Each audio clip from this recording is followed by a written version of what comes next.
Hello, so today's date is the 25th of August 2022. We've come to do the what was going to be the Moorgate challenge that I should have done in March. Travelled down on train last night to meet my friend Martin, who doesn't really want to be on camera at the moment. Do you want to be on camera? Do you want to say hello? There you go, there's Martin. So we're going to do the Moorgate challenge. We're also going to go and find some disused parts of the network. Hopefully we'll be able to find what we're looking for. I'll give you a prize if you can guess where we're starting off. So yeah, this is the start of the day, and hopefully enjoy watching the video. Thank you.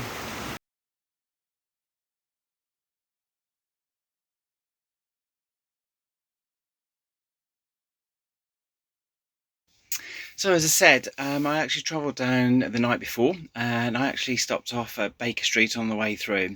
Now while I was there, I did actually take quite a few photos. I'm just going to run through a few of them with you now. Now in terms of the actual station itself, it's got a bit of a checkered history. It was actually originally built in 1863 and is one of the oldest stations on the network.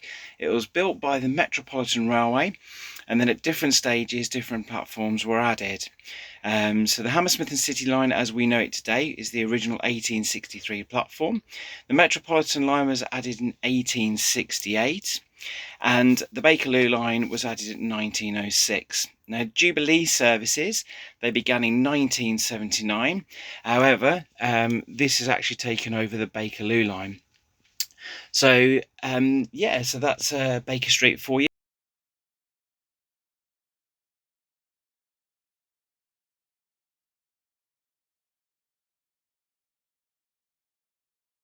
We had planned to get the train to Finchley Road, get off there, and then walk down, and then see if we can find the old Marlborough Road station. However, it was chucking it down with rain, so we abandoned this idea and went for something different instead. Next we went to King's Cross to get a Thameslink service to see if we can find the old abandoned platform, which is the old King's Cross Thameslink part of the station. So yeah, we did find that. I did try taking a video, but it didn't come out very well.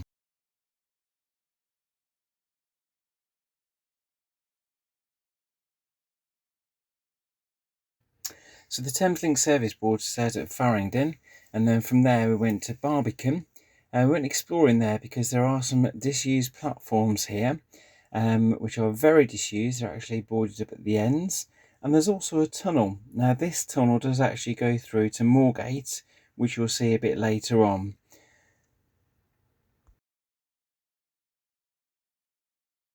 We managed to find the not advertised lift, which takes you straight through from Barbican to Farringdon on the Elizabeth line, where there is an inclined lift. Now this inclined lift actually runs at the same speed as the escalator, so somebody could actually get in the lift, somebody could go on the escalator, and you could actually run up side by side or down if that's the option. And back to Farringdon with a Elizabeth ride to Liverpool Street. Now the platforms at Liverpool Street are so long that they do join with Moorgate. So when you get off the train at Liverpool Street, you can walk all the way along the super long platform and then up the escalator, and then that does actually bring you out in Moorgate.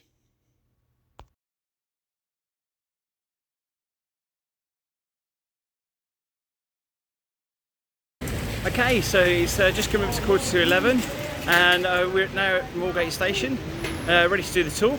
So really looking forward to it, and I'm hopefully going to be able to get loads of photos and update later. So that's great. See you now. So at the start of the tour, we entered the station. We kind of went round to a corner into a public area. One of the tour guides said to us that we weren't really allowed to take much video. We can take video in 30-second bursts. So I decided to actually do more photos than what I did video. And as you can see as you go along, there's various different tunnels, there's posters on the walls. Each time there's a poster on the wall, they stopped and they said and they explained about what's written, and they also gave you a bit of history about what's going on. So yeah, we kind of walked around lots of different bits of the station and explored lots of things that the general public would never see. It was really fantastic. I really enjoyed it. I hope you enjoy looking at these photos.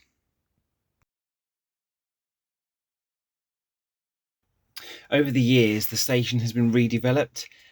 So by doing so, what this means, it leaves an empty lift shaft, which was actually really, really huge. It's so big I couldn't really kind of comprehend that that would have been dug by hand. There's also a giant fan. Now, with the fan, when we were stood there, it actually moved just because the air moving through the tunnels, not because it was switched on. So on the wall is a really old poster, which is advertising Lifebuoy soap. It's not very clear in these images because the light wasn't very good, but they are there, and it's quite amazing to see those.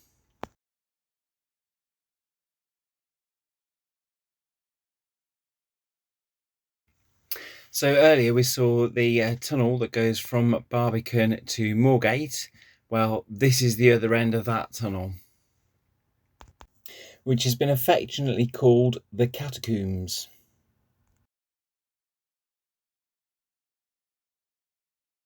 So we've just done the tour.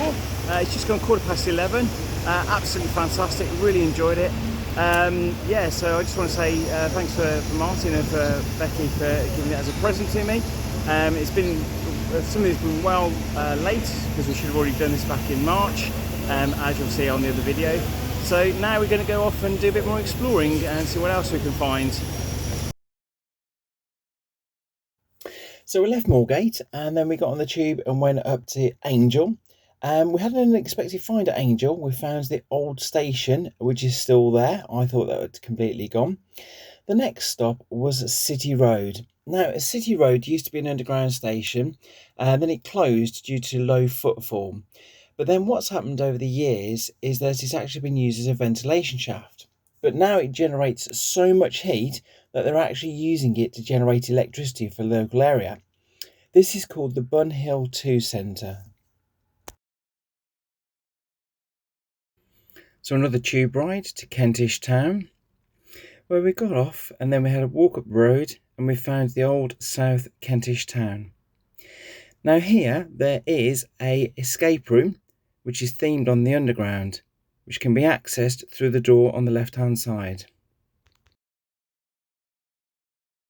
Next, we had a bus ride to the abandoned York Road station, which is really close to St Pancras.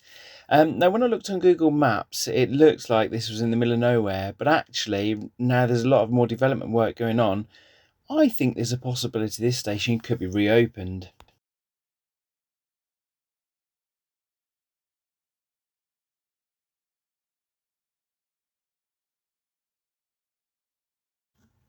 Our next part of the adventure took us to Green Park with a walk down to Down Street. Now, Down Street was actually used by Winston Churchill in the war as a bunker and used for military operations as well. Then we went on to find Hyde Park Corner. We know this station exists today, but this is the original entrance and is now a hotel, a very nice one at that.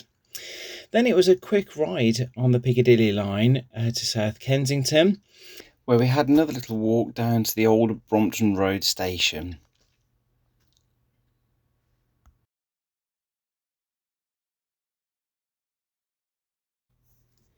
And back to South Kensington, where there is an abandoned platform which can still be seen.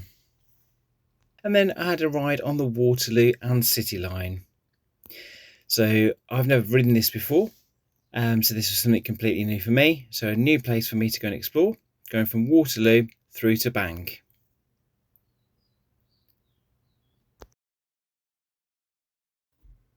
I had a train booked from Marylebone, ready to go home. So at this point, it was time for me to say bye to London for now. Okay, so it's 8:05 in the evening. We left Martin and Tracy's house quite early on this morning. It was about 8 o'clock this morning. It was chucking down with rain. We didn't quite do all the things that we had planned to do, but we did do quite a lot of things while we're out. As you can see, I am now back in my hometown. So we've had a really fantastic day. Really enjoyed doing the tour. Really enjoyed going exploring, and looking forward to doing the next one. Thank you for watching.